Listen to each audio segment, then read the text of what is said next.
শীতে কাঁপছে উত্তরের জনপদ নীলফামারী। ঘন কুয়াশা আর হিমেল বাতাসে বিপর্যস্ত জনজীবন।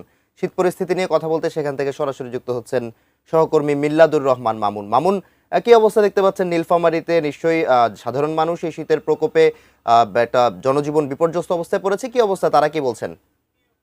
মাহাদির, আপনি যেমনটি বলছিলেন যে আসলে একটি কথা প্রচলিত আছে যে পৌষের শীতে মোষ কাঁপে। আসলে কিন্তু তেমনই মোষ কাঁপানো শীতই এখন উত্তরের জেলা নীলফামারীতে।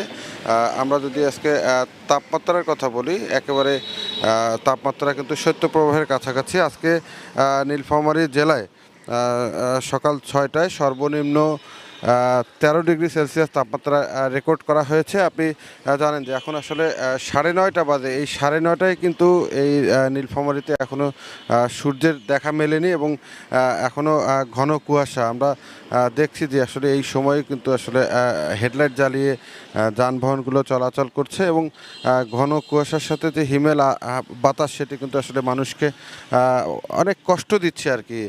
আমরা দেখছি যে যারা আসলে ছিন্নমূল মানুষ, যারা একেবারে শ্রমজীবী মানুষ আছেন, তারা কিন্তু এই শীতের মধ্যে অনেক কষ্ট করে তারা কিন্তু কাজে নেমেছেন। আর একটা জিনিস বলে রাখি মাহাদি, যে হ্যাঁ, যে আসলে এই শীতের কারণে কিন্তু শীতজনিত রোগীর সংখ্যা বেড়েছে। আমরা হাসপাতালগুলোতে খবর নিয়েছি, সেখানেও কিন্তু রোগীর সংখ্যা বেড়েছে। আসলে তো সব কিছু মিলে এই যে উত্তরের এই শীত আসলে মানুষকে কাবু করেছে। তো নীলফামারীর শীত পরিস্থিতি নিয়ে ছিল আমার কাছে।